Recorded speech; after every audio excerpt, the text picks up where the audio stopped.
नमस्कार साथियों, आज हम लोग एक और बेहतरीन क्वेश्चन जो आपका एसएससी सीजीएल 2025 में पूछा गया नंबर सिस्टम का क्वेश्चन है कवर करते हैं। बहुत ही आसानी से समझाएंगे। कह रहा है एक परिमेय संख्या को एक अपरिमेय संख्या से गुणा करने पर किस प्रकार की संख्या प्राप्त होती है। समझो मेरे भाई, यानी कह रहा है एक जब आप परिमेय संख्या होती है, कौन सी संख्या? परिमेय संख्या।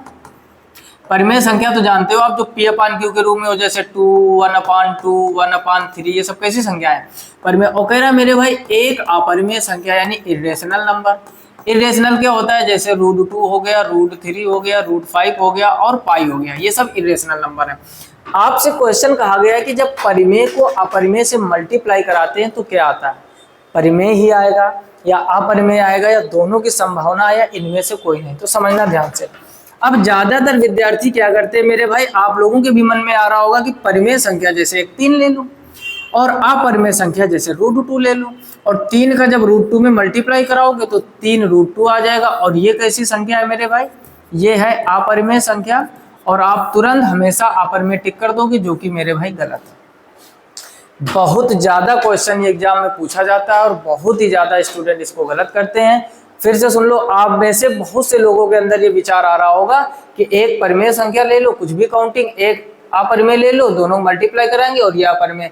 हाँ मेरे भाई, बात सही है कि ये अपरिमेय संख्या, लेकिन आप एक चीज समझो, अगर हम मेरे भाई कहें 0 कैसी संख्या तो आपका जवाब आएगा परिमेय।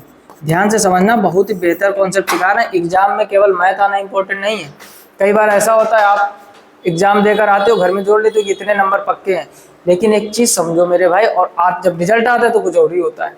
तो ये सिली मिस्टेक्स हो कहाँ रही हैं, वो आपको पकड़ना पड़ेगा। यहीं से आप समझो, अगर हम आपसे कहें 0 कैसी संख्या तो आप कहोगे परिमेय, और हमने कहा मेरे भाई अब √2 से मल्टीप्लाई करा दो तो क्या आ जाएगा? 0।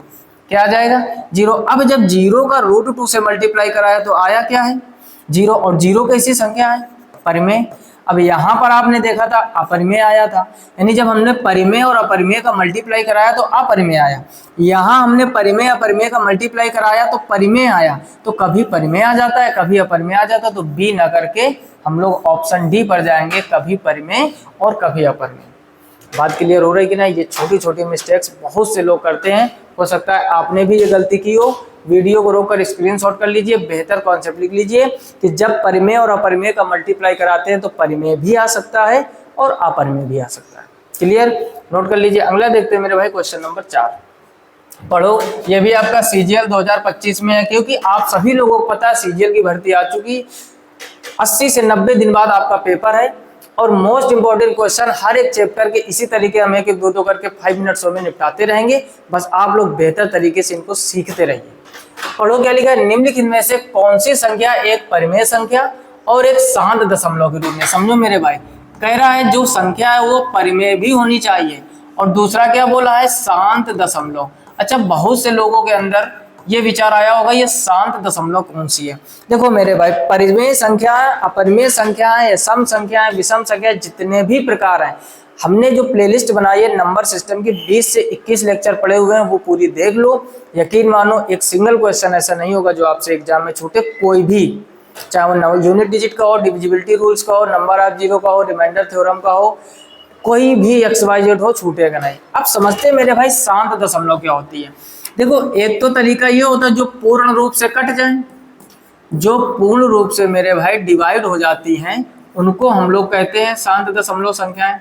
और जो कटती ही नहीं है, जैसे 1/3 को आप जब काटना स्टार्ट करोगे तो 0.333333, यानी ये मेरे भाई शांत नहीं हो रहे हैं। देखा होगा गांव में जब झगड़ा हो जाता है तो ऐसा है भैया शांत रहो, लड़ाई झगड़ा बंद करो। तो इसका मतलब क्या हुआ कि मामला रुक जाना चाहिए। अब इसमें देख रहे होगे मेरे भाई मामला रुक ही नहीं रहा है। तो जब रुक नहीं रहा है यानी शांत नहीं हो रहा है, शांत नहीं हो रहा है मतलब अशांत है। और अगर हम आपसे यहीं पर बात करें 1/4 का डिवाइड करोगे तो आपको पता है 0.25 आएगा। भाई दशमलव लगाओगे 0 बढ़ जाएगा, 4 दूनी 8, फिर 2 बचेगा 20 हो जाएगा, 4 पंजे 20, यानी 2 अंकों के बाद ये रुक गया। रुक गया यानी मामला शांत हो गया। तो ये शांत दशमलव है। शांत ना हो यानी अशांत है। भाई शांत ना होने का मतलब क्या है? अशांत है। तो आपसे वही पूछा गया है कि जो संख्या है वो परिमेय हो और शांत दशमलव हो।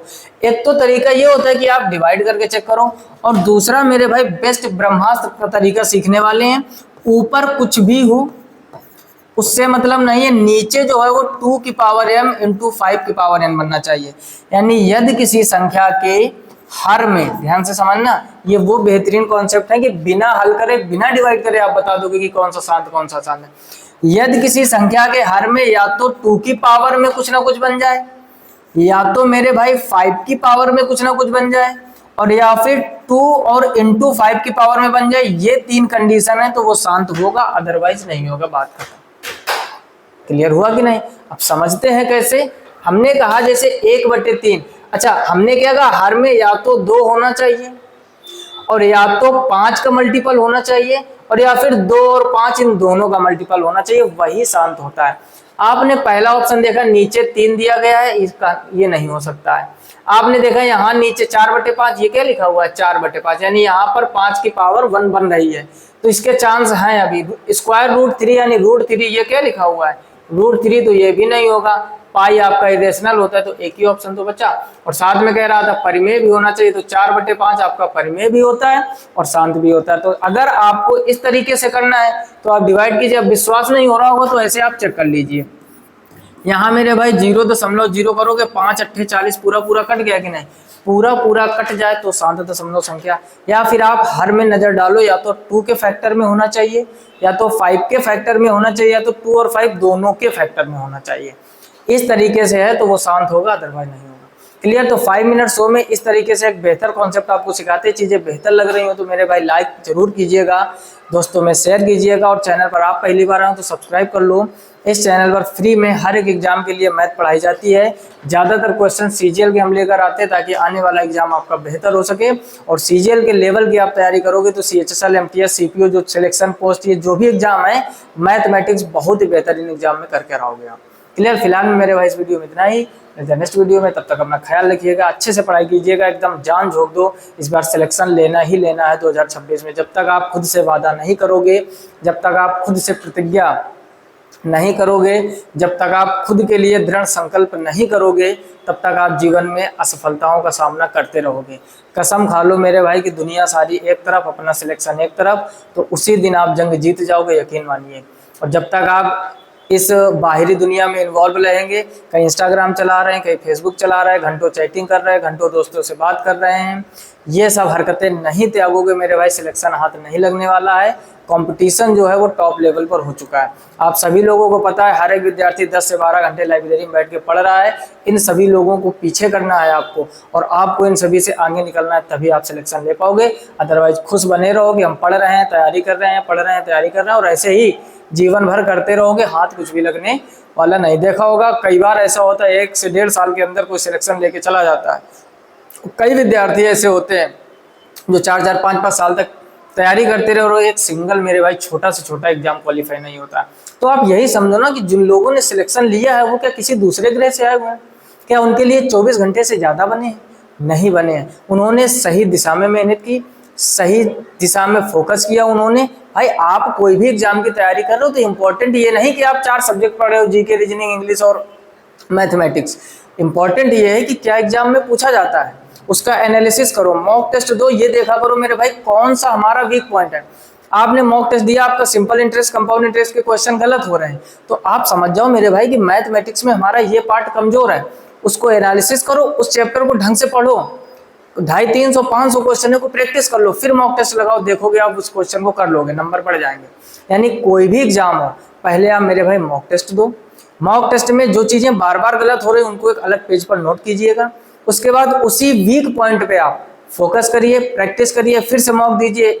आप यकीन मानो मेरे भाई 2 महीने में वो बेहतर रिजल्ट आएगा जो पिछले 8 से 9 महीने में नहीं आया होगा। एक बार ये करके जरूर देखिएगा। जब भी मॉक टेस्ट दो, एनालिसिस करो कि गलती कहाँ हो रही है, कौन सी चीजें आपसे ज्यादातर गलत हो रही हैं, उसका सुधार कर लो, बस काम हो जाएगा। अरे भाई बुखार आएगा आपको, तो बुखारे की तो दवा लोगे कि पूरे दर्द की दवा खा लोगे? आप पूरे शरीर में हर एक जो बीमारी होती है सबकी दवा खा लोगे? डॉक्टर क्या करता है, जो आपको मर्ज होता है उसी का इलाज करते हो। तो आपने मॉक टेस्ट दिया, आपको मर्ज कौन सा है, सिंपल इंटरेस्ट, कंपाउंड इंटरेस्ट का, तो भैया इलाज उसी का करोगे ना कि दूसरे चीज का करने लगोगे। बाकी आप समझदार हो। फिलहाल में इस वीडियो में इतना ही। चैनल पर पहली बार आऊँ तो सब्सक्राइब कर लीजिए। मिलते हैं नेक्स्ट वीडियो में, तब तक के लिए जय हिंद।